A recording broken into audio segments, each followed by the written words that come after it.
We start the program out with a familiar face to Triad today. In fact, he's the face of regional transportation. I've just given you a new title. Thank you, Executive Jim. Director Brent McKinney, welcome back. Good to be with you again. In the news a couple of weeks ago, General Manager Ron Inman and I were talking about this. Here's this big headline that PART, the Regional Transportation Authority, needs a bigger budget. Well, we're always sort of skeptical when we see people saying you need a bigger budget, but we sort of trust you when you say those things. What's going on with that? Long term, we will need additional funding to carry out our strategic plan. Our plan is to provide mass transportation to our perimeter counties to help commuters come into to their employment sites every day. We've tested our theory. We know it's working. We can get state and federal grants to help us do that. We can buy the buses, but there's always a catch. And the catch is that we need to provide a local match.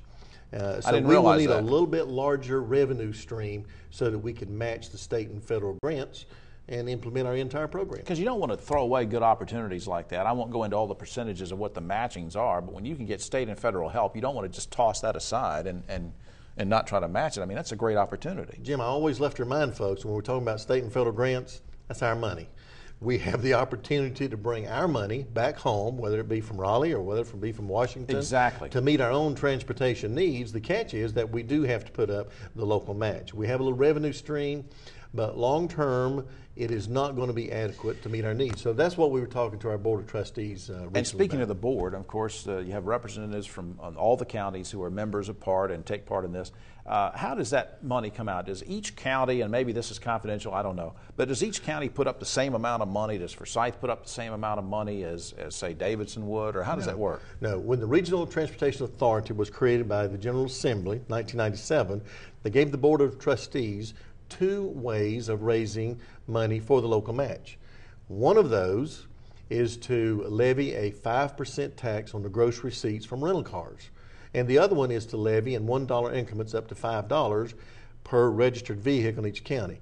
The board has chosen to use the rental vehicle tax. All right. Obviously, the big source is the Piedmont Triad International Airport. It generates about 60% of the total revenue.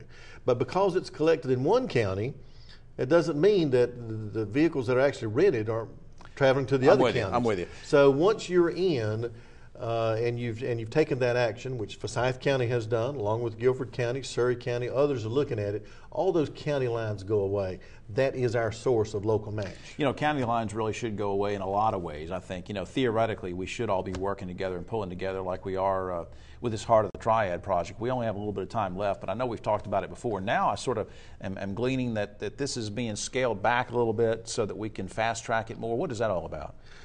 When the study started, we looked at the core area, the heart of the triad, and then we looked at the fringe area so we know what the entire impacts, what the investment needed would be.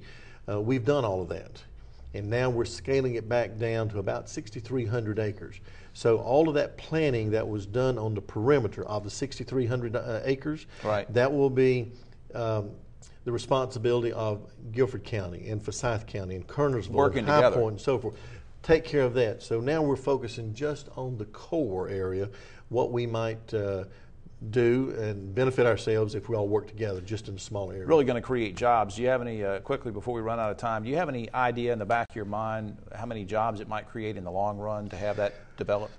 I do. We think if we just sit back and do absolutely nothing and let the area develop, we're looking at about 45,000 jobs in the next 30 years. Holy and if mackerel. we look, if we create the environment, put in the infrastructure, water, sewer, roads, higher densities, we may be looking at 140,000 jobs. Gosh, you do good work. And for anybody who's interested in more information about these topics or others, you can go to the PART website, and I hope you'll do that. And I want to thank my friend Brent McKinney for clearing that up for us. All right. Good to be with you. Doing all sorts of good work.